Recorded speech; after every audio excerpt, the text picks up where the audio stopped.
تفتكر لو قلت لك ان في ادوات ذكاء اصطناعي بتشتغل معاك لمده 24 ساعه وكمان بتساعدك تعمل فلوس وانت نايم؟ في الفيديو ده هقول لك على اقوى 6 ادوات ذكاء اصطناعي اللي انا بستخدمهم بنفسي، ودول بستخدمهم عشان احقق دخل من الانترنت، وهقول لك استخدمهم ازاي خطوه بخطوه، واعرفك كل واحده فيهم بتعمل ايه. وخلي بالك الاداه رقم 3 هي اللي فرقت معايا شخصيا وضاعفت شغلي 3 اضعاف. احنا في الفيديو ده هنقسم الفيديو لاربع اجزاء عشان ما نتوهش من بعض. ونصيحه، الجزء الثالث هو اهم جزء في الفيديو. اول حاجه، ليه تستخدم ادوات الاي اي؟ خلينا نتفق على حاجه مهمه، دلوقتي المنافسه بقت صعبه والمحتوى بقى كتير جدا. لو معاك ادوات ذكيه بتنجز الشغل اسرع منك هتفرق عن غيرك. يعني مثلا بتكتب لك، بتصمم لك، بتحلل لك، يبقى انت كده ماشي صح وسبقت منافسين كتير جدا بخطوه كبيره. يعني مثلا بدل ما تقعد تكتب في مقال 3 ساعات، الاي اي ممكن يعمل لك في 5 دقائق. او مثلا بدل ما تدفع فلوس لمصمم جرافيك، الاي اي ممكن يجهز لك التصميمات بشكل اسرع. كلامي ده مش معناه ان احنا هنتخلى عن العنصر البشري، ولكن الاي اي ممكن ينجز لك في شغل كتير. اول اداه من الادوات اللي احنا هنتكلم عليها النهارده اداه اسمها جاسبر اي اي. لو عايز اداه متخصصه اكتر في الكتابه التسويقيه الكوبي رايتنج، يبقى جاسبر اي اي هي الحل الامثل. ودي بتساعدك تكتب اعلانات مقنعه وايميلات تسويقيه وصفحات هبوط. ولكن هتيجي تسالني ازاي تكسب منها؟ يعني مثلا لو عندك عملاء بتدير لهم حملات اعلانيه، او مثلا لو بتكتب صفحات مبيعات لمتاجر الكترونيه، او لو بتبني فانلز وعايز كوبي جاهزه، يبقى عليكوا على جاسبر اي اي. تاني اداه فيهم ميد جيرني. لو عايز تصمم صور احترافيه بدون ما تكون مصمم، جرب ميد جيرني. بتكتب ليها الوصف او البرومبت وهم بيولدوا لك الصوره بجوده عاليه جدا. هتيجي تسالني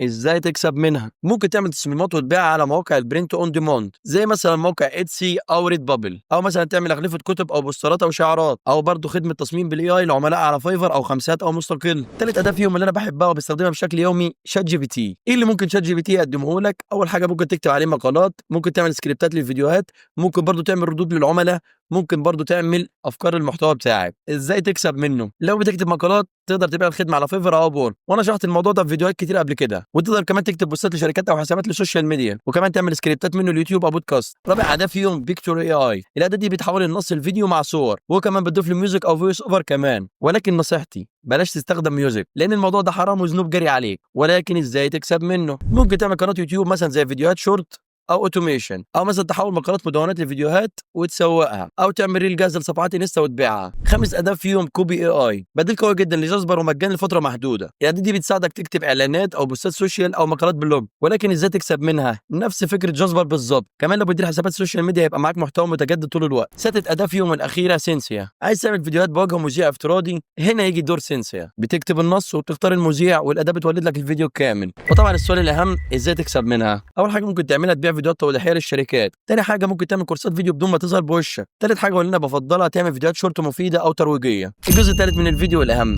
ازاي تستخدم الادوات دي صح. ناس كتير بتفكر ان الادوات دي بتشتغل لوحدها، ولكن لا، انت دماغك هي اللي بتفرق. يعني شات جي بي تي مش هيكتب لك اعلان مقنع لو انت مش فاهم جمهورك، او ميد جيرني مش هيطلع لك صوره جذابه لو البرومبت بتاعك ضعيف. السر هنا انك تتعلم تكتب برومبت قوي، او انك تجرب اكتر من نسخه، او انك تعرف ايه اللي يناسب السوق بتاعك. الجزء الرابع والاخير، لو معاك $0 تبدا ازاي؟ في الموضوع ده انت مش محتاج راس مال كبير عشان تبدا بيه. اول حاجه لازم تعملها تختار خدمه تنفذها بالاي اي، زي مثلا تصميم، كتابه، فيديوهات. تاني حاجه واللي انا بنبه عليها في كل الفيديوهات، ان انت تعرضها على مواقع زي اب وورك او فايفر او خمسات. تالت حاجه والاهم، تشتغل على بروفايل قوي وعينات شغل كويسه. رابع حاجه والاهم، كل ما تكسب شغل اكتر استثمر جزء من الارباح في الادوات المدفوعه لو احتاج. السر مش في الاداه، السر في انك تستخدمها صح وتعرض شغلك صح. وفي النهايه، انا شخصيا بدات بمجرد انترنت وجهاز ضعيف، بس مع ادوات الذكاء الاصطناعي قررت اختصر وقت ومجهود واكسب عملاء اكتر. قول لي في الكومنتات ايه اكتر اداه عايز نشرحها بالتفصيل في فيديو تاني. بس كده، لو عجبك الفيديو ما تنساش اللايك وتتابعنا عشان يوصل لك كل جديد. وما تنساش شوف الفيديوهات اللي فاتت وتستنى الفيديوهات اللي جايه. اشوفك الفيديو الجاي بافكار جديده. سلام.